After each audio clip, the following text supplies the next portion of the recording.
In this video, I will teach you the 6th lesson in General Mathematics under the Strengthened Senior High School Curriculum, which is about calculating overtime pay. The difficulty level of this lesson is moderately difficult, but don't get pressured because I'm here to guide you in this. Aside from the 4 compensation methods, meron tayong special pay na tinatawag nating overtime pay. Overtime pay is defined as the additional compensation for an employee that worked over the standard working hours. Ano ba ang standard working hours dito sa Pilipinas? According to the Labor Code of the Philippines sa Article 83, it is stated that the normal working hours should not exceed 8 hours a day. Ibig sabihin, hindi dapat lalampas sa 8 hours ang normal working day. For example, yung normal working schedule is 8 a.m. to 5 p.m. But if you may ask, yung duration ng 8 a.m. to 5 p.m. is 9 hours. So, para saan yung extra 1 hour? Usually, yung 1 hour is yung break time. Paano naman kapag ang isang employee ay nagtatrabaho ng mas matagal sa 8 hours? Dito na papasok ang Article 87 of the Labor Code. Nakalagay dito that the work beyond 8 hours must receive an overtime pay. Ibig sabihin, for example, nagtrabaho ka ng extra 2 hours, there is a corresponding payment which is usually higher than your regular wage or salary. In other words, ang hourly rate ng overtime work mo must be higher than the normal working hours. Yung sinasabing hourly rate ng overtime work mo is also known as the overtime rate.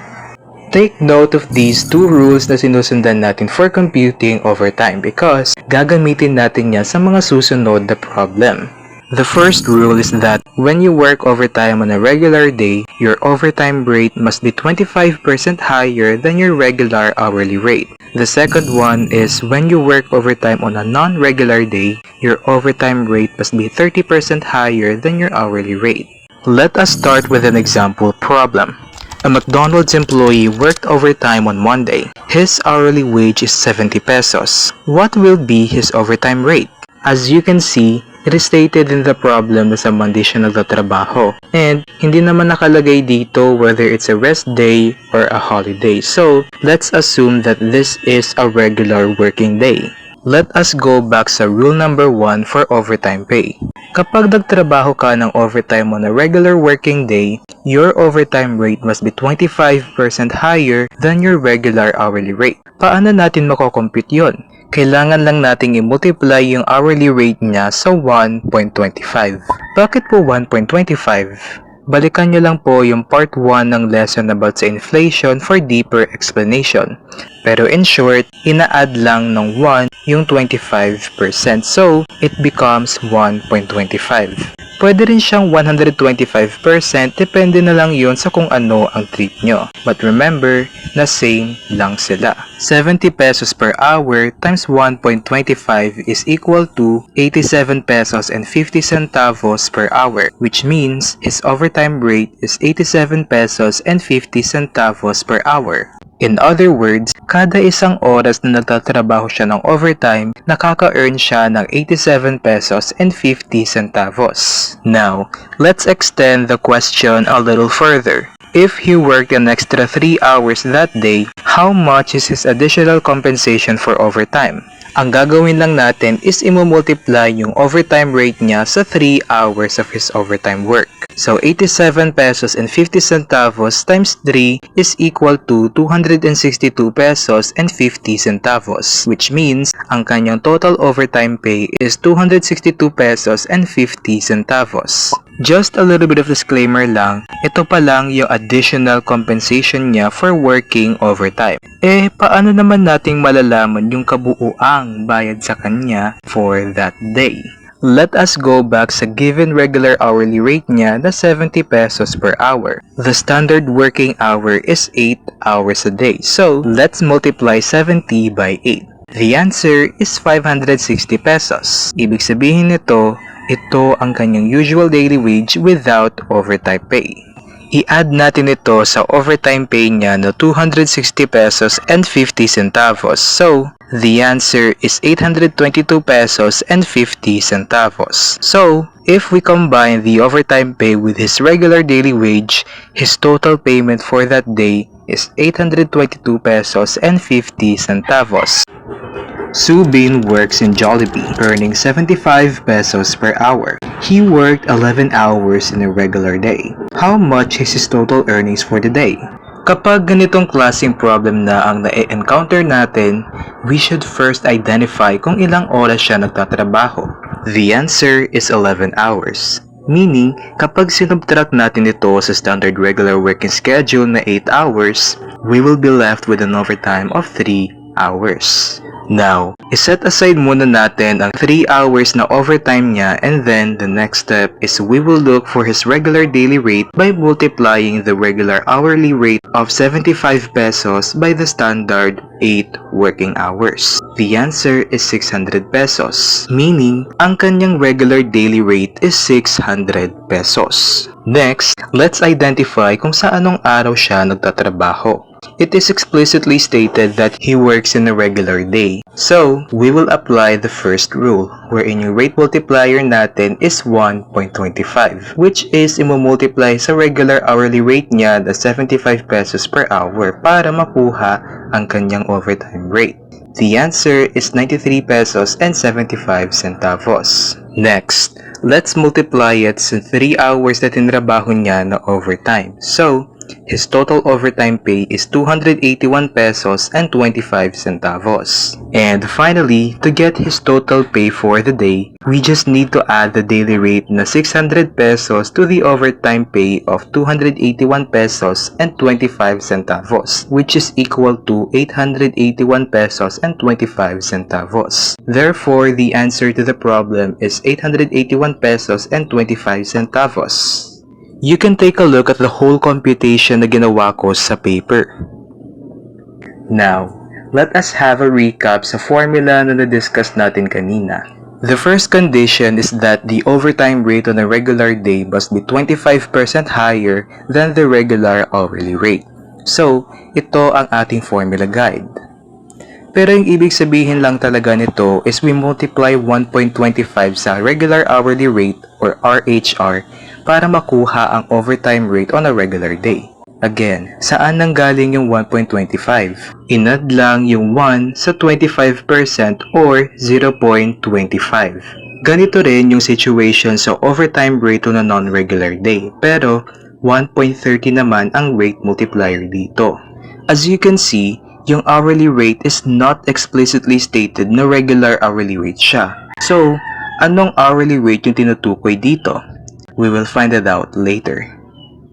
Bukod sa rule for overtime, meron din tayong pinagbabasehan na rules for the daily rate. Kapag nagtrabaho ka on a non-regular day, dapat ang wage mo that day must be higher than your regular wage. Naka-express man yan daily or hourly. A big disclaimer lang, hindi pa counted dito ang overtime pay. One example of a non-regular day is a rest day. If you work on a rest day or a special day, your hourly or daily rate is 30% higher than your respective regular hourly or daily rate. So ito yung gagamitin nating formula sa paghahanap ng rate para sa rest day. Yung hourly rate natin for the rest day is equal to the regular hourly rate times 1.30. Ganon din yung case kapag kino-compute natin yung daily rate. Now, let us have an example problem. Ryujin works as a crew in Itzy Cafe. She earns a regular hourly wage of 60 pesos per hour with a weekday schedule. She worked 8 hours on Saturday. How much is her hourly rate for that day? As you can see, 8 hours siya nagtatrabaho, which means hindi siya nag-overtime kasi ayan na yung regular standard working schedule. Pero yung case naman dito is she worked on Saturday and it is stated that her schedule is on weekdays, meaning Monday to Friday siya nagtatrabaho regularly. So, it means that Saturday is her rest day. Ang hinahanap is yung kanyang hourly rate that day, so we can apply the rule 3A, particularly the first formula. Hourly rate for the rest day is equal to regular hourly rate times 1.30. And then yung given regular hourly rate is 60 pesos per hour. So, 60 pesos per hour times 1.30 is equal to 78 pesos per hour. Therefore, her hourly rate for that day is 78 pesos per hour. Now, what if nag-overtime ka on a rest day or special day? Jaffe works as a crew in Cupcake Catering. She earns a regular hourly wage of 69 pesos per hour with a weekday schedule. She works 6 hours in the morning and 7 hours in the afternoon up until evening on Saturday, which is her rest day. How much did she earn for that day? Almost the same process lang yung gagawin natin sa problem number 1.2 pero meron lang additional steps. Ang una nating gagawin is i-identify ang kanyang working hours. She worked 6 hours in the morning and 7 hours in the afternoon. So, the total working hours for that day is 13 hours. Now, let's subtract 13 hours from the regular working hours, which is 8 hours. The answer is 5 hours. That means 5 hours yung overtime niya. Let us set that aside and focus tayo sa kanyang regular working hour na 8 hours. As you can see, it is stated in the problem that she worked on Saturday, which is on her rest day. Meaning, ang kanyang hourly rate for that day is 30% higher than your regular hourly rate. So, we will multiply the given hourly rate of 69 pesos per hour by 1.30, which is 89 pesos and 70 centavos per hour. To get her daily rate for a resting day, imumultiply natin ang hourly rate niya for that day na 89 pesos and 70 centavos per hour to 8 working hours. The answer is 717 pesos and 60 centavos, meaning her total earnings for the rest day na wala pa ang overtime is 717 pesos and 60 centavos. Now, let us set that aside and move on tayo sa kanyang overtime. Following the earlier rule 1B, ang overtime rate for a non-regular day is 30% of the hourly rate. Yung hourly rate na tinutukoy is not the regular hourly rate. Rather, it is the hourly rate na na-compute natin kanina for the rest day, which is 89 pesos and 70 centavos. Meaning, kahit nung tumaas na ang kanyang hourly rate for the rest day, tataas pa yun kapag nag-overtime pa siya on the same day. So, multiplying 89 pesos and 70 centavos by 1.30 will give us the overtime rate of 116 pesos and 61 centavos per hour.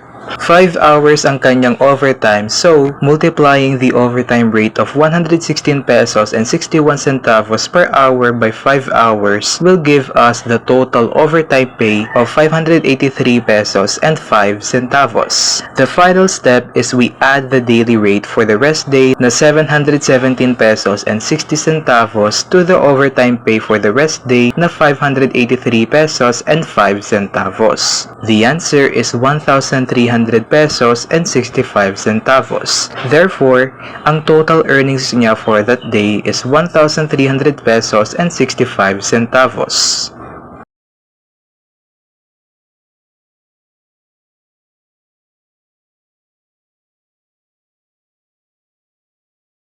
In the next video, we will explore more of the given conditions involving non-regular day. Stay tuned for more updates. Thank you for watching and see you on the next video.